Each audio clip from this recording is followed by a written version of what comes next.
When I first found the mirror, it was buried under a stack of dusty paintings at a flea market, the kind where vendors whisper prices and the air smells like mothballs and mildew. It was beautiful in that old, haunted way, gilded with curling brass leaves and a crack running just slightly through one corner, like a smile someone tried to hide. I bought it for $10 and carried it home, feeling oddly proud. I hung it above my dresser, and it looked like it belonged there, as if the wall had been waiting for it.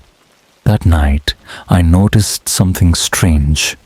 Not alarming, not yet, just off. My reflection blinked slower than me, a fraction of a second delay. I raised my hand. It raised hers too, but just a bit late. I chalked it up to poor lighting or being tired. I had a habit of staying up too late reading horror threads, so I figured my imagination was doing what it does best. But over the next few days, the reflection started falling further behind. I'd tilt my head and it would hesitate, then snap into the motion like it had been caught daydreaming.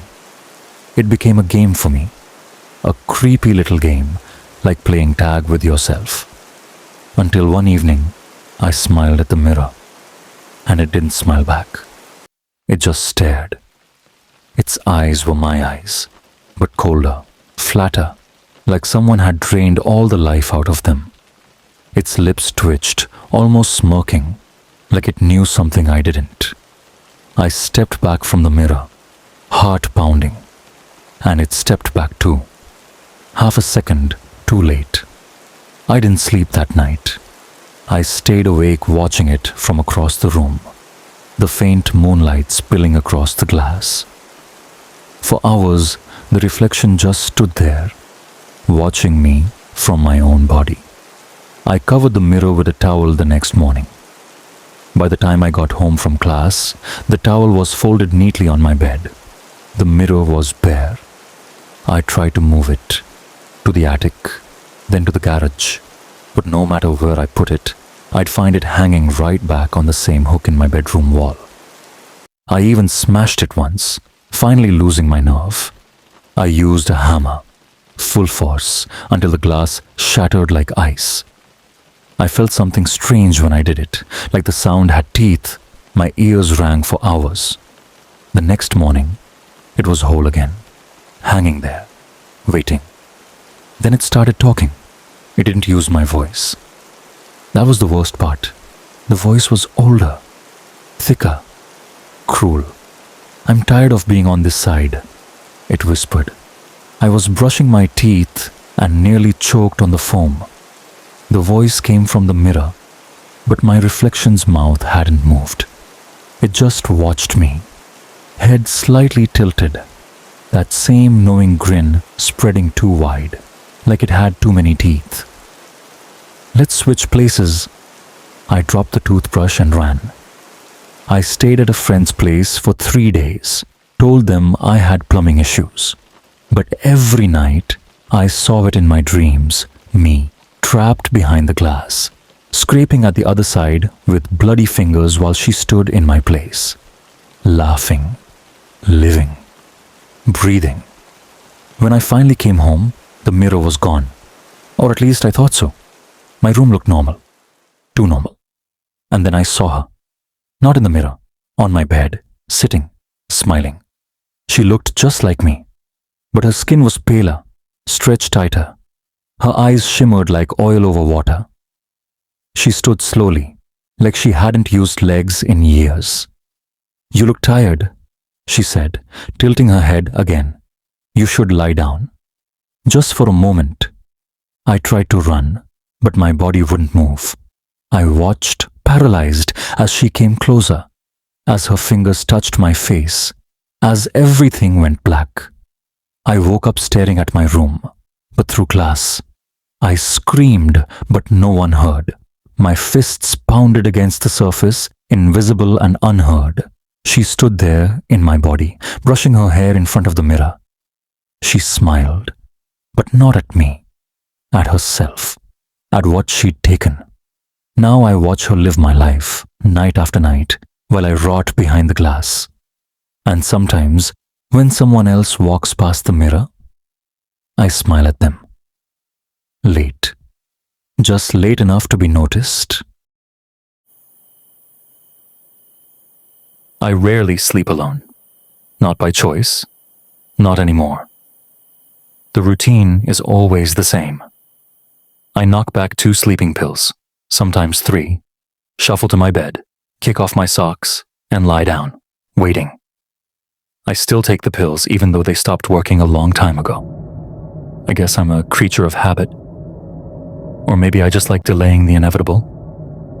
Because the moment my body starts to relax, I feel it. That shift in the air. That crawling static across my skin. That's how I know she's coming. She always comes.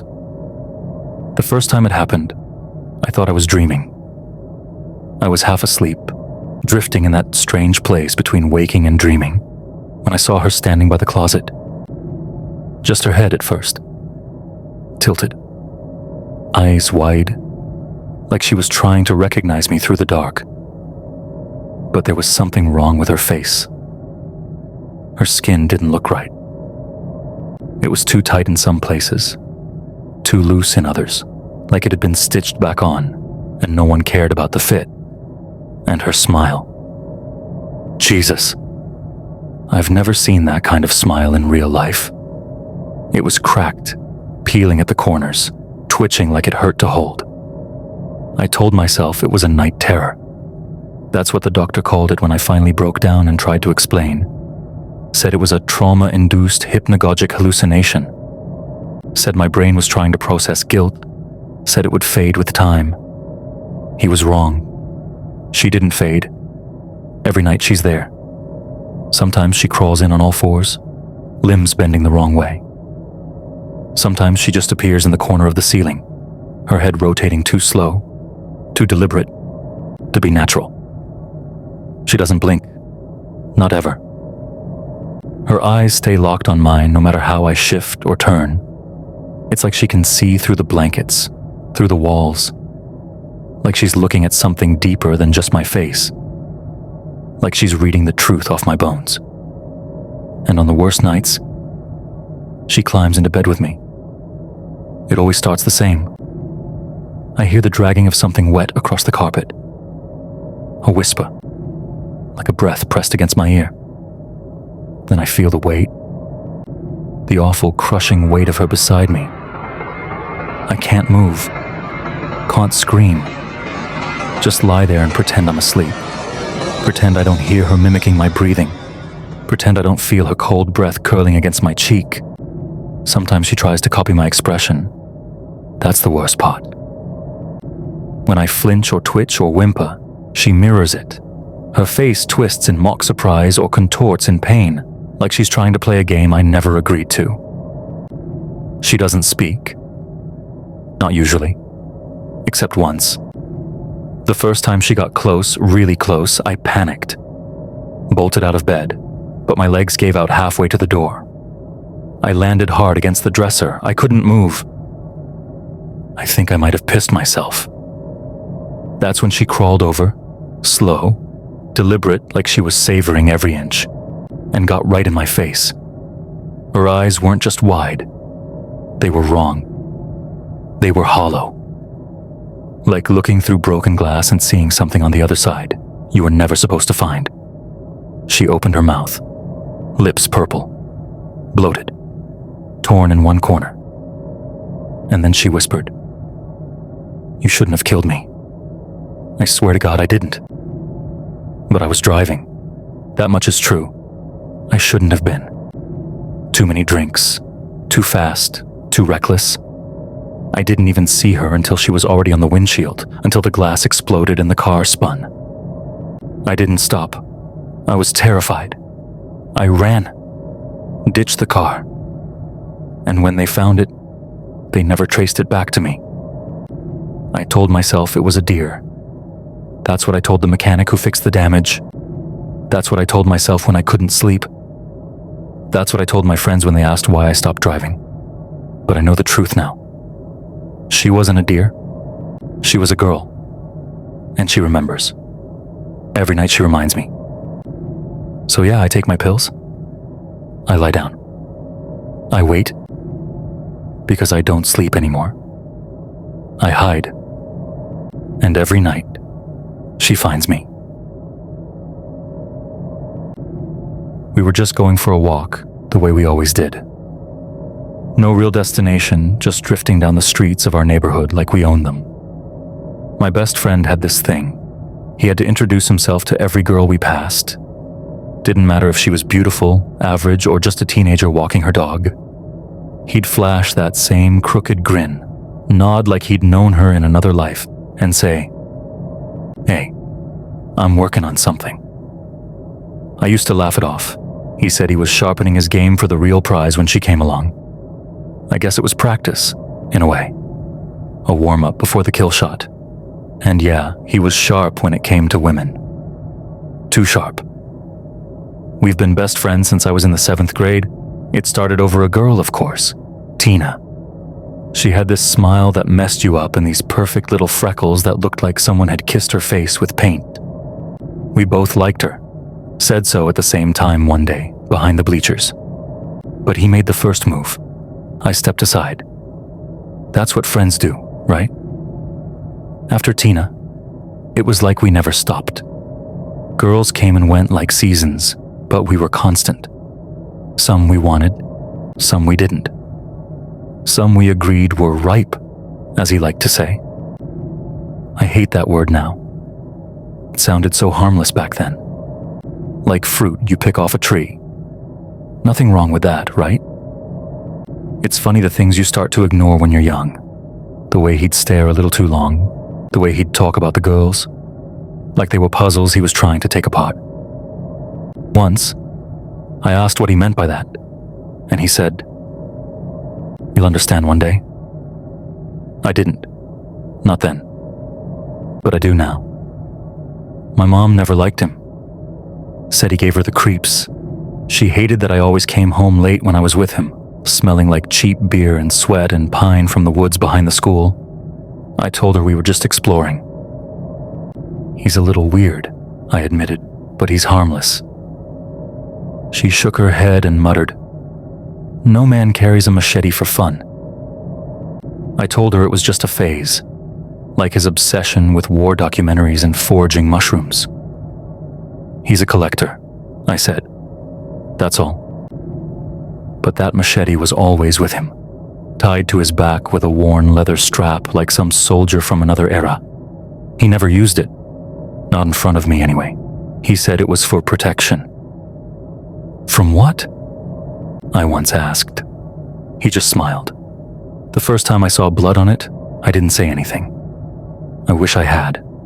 I wish I'd asked more questions. But I was 24, jobless, drifting, and he was the only real thing in my life. So I kept walking, kept watching, kept pretending. Then came Melissa. She was different, brighter. We both noticed her the same day outside the bookstore. She was humming to herself, flipping through a poetry collection. "I think she's the one," he said, and I laughed. But his voice had changed. It didn't sound like practice anymore. It sounded final, like he was done playing. That night, he asked me to come with him to the lake, said he needed my help with something. I followed, like I always did. There was a blue tarp in the back of his car, a rope, shovel. My stomach twisted, but I didn't run. I told myself I owed him too much, that this was some big misunderstanding, that maybe he was burying a dog. But when we got there, Melissa was already waiting, tied up, crying, her eyes wide with the kind of fear that makes your soul itch. "What the hell is this?" I shouted. "She's Tina," he said softly. "Don't you recognize her?" I didn't sleep that night. I haven't since. I told myself I wasn't involved, that I walked away, but I didn't stop him either. I didn't call the cops. I didn't save her. And now, every night, I dream about him. Standing at the edge of my bed, machete in hand, whispering, Still my best friend, right? I guess some friendships you never escape.